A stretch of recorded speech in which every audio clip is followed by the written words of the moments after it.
see. A generation of children grew up with him. As adults, we knew him as the great entertainer, our very own man about town.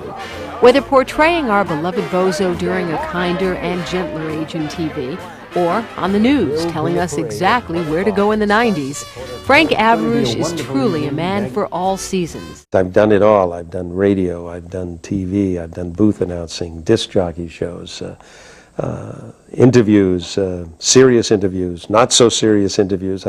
I've done a lot of things. I've done news. In this business, I should add this, that is not known for longevity.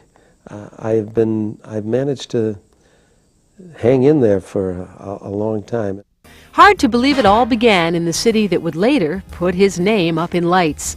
After graduation from the School of Public Communication at Boston University, Frank began to develop his skills and distinctive voice as a disc jockey, first at WNEB Radio in Worcester, and later at WHDH Radio in Boston.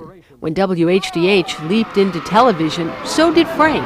So I auditioned, they said, okay, you're it, and we started out on the show, and whatever I brought to it must have been kind of that special thing that you never know, and it just took off. Bozo, Bozo, always laughs, never frowns. Bozo, Bozo, Bozo the clown. Well, here we are with another ding-dong dandy Bozo Big Top show, and I'm glad you're going to be part of it. For 12 years as Bozo the Clown, he charmed us all. Kids clamored to get on the show, and parents started making appointments with the family TV. Bozo the Clown was one of the first Boston broadcasts to be syndicated to every major U.S. market. As producer and talent for Bozo, Frank won not just national, but global acclaim when he traveled twice to South America and Europe as a UNICEF Goodwill Ambassador and was honored for his work on behalf of children. And a lot of people, when they talk to me now, they sort of hesitant to bring out, how could this suave, somewhat sophisticated guy be this guy with the big orange hair and the big shoes and act crazy? And I said, that was one of the highlights of my career. During the mid-1960s, Frank's long career as an interviewer and host began with the popular Dateline Boston, featuring luminaries from the world of stage and film. A few years later, when WHDH became WCVB-TV, Frank hosted and co-hosted a long line of viewer-friendly entertainment and community affairs programs, including Outlook New England, affectionately nicknamed Look Out New England by the crew, Sunday Open House, and New England Sunday, which won a local Emmy.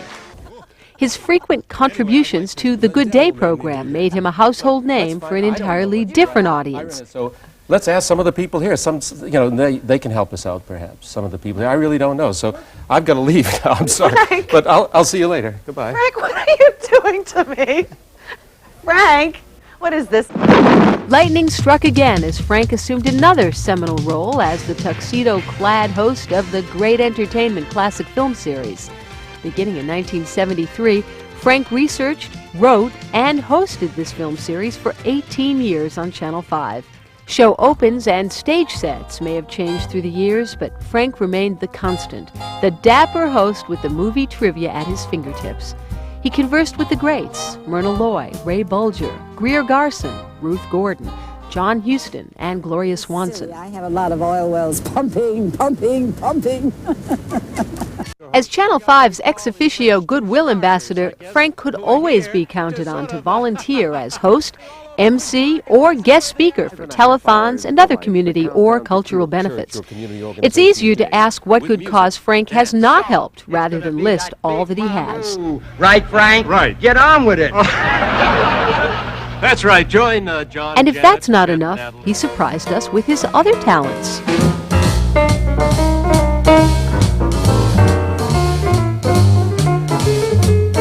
Always light on his feet, even in big hair and big shoes, Frank Avruch, Boston's man about town, is ready to step into the gold circle.